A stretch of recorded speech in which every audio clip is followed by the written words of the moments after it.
New day, new vibes with Nurse Rakitara. Hi, what's up mga madiscarding ko nurse?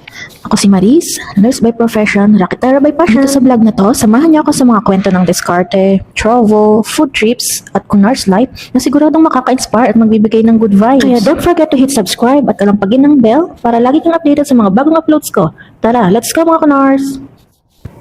Time check mga ko-nurse is 6:47 AM nga, and I am taking you along on a quick day in my life. I usually walk to work at mula nga sa gate medyo mahaba din yung nilalakad, which is a great way to clear my mind before the day starts. Yun nga lang, pawis na pawis ka talaga pagpasok, pero nakaka-refresh talaga pag ganito. So this is my space at work.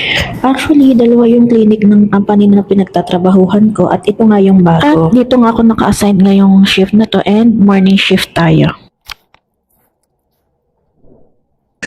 At kukunti pa nga lang yung gamit dito kasi nga bago lang siya. And morning shift nga lang yung meron dito kasi nga konti pa lang yung kinikater natin na tao dito.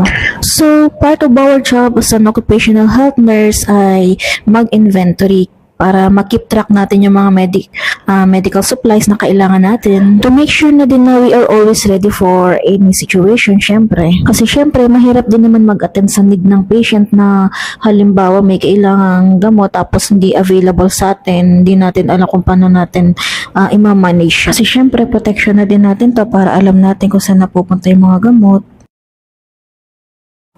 And syempre tuwing umaga din, chinecheck natin yung ating mga medical equipment kung gumagana ba siya. So, kaka-lunch ko nga lang and wala pa tayong patient kaya tara magtsaa. Past 3 PM na nga ito mga ko-nurse and extended yung duty natin hanggang 7 kasi extended yung warehouse operation. Kapag daw kasi bare months na talagang laging nag-o-OT sila. So, that's a quick peek into my day as a company nurse or occupational health nurse. Not always glamorous, but definitely fulfilling. So, ayun mga kunars, sana nagustuhan nyo ang ating vlog today. Kung nagustuhan nyo ang vlog na ito, don't forget to like, share, and subscribe para mas marami pa tayong good vibes at kwento na pagsasamahan. This is Maris, your nurse Rakitara, reminding you to stay healthy, stay madiskarte, at syempre huwag kalimutan mag-enjoy sa life. See you next vlog. Bye, kunars!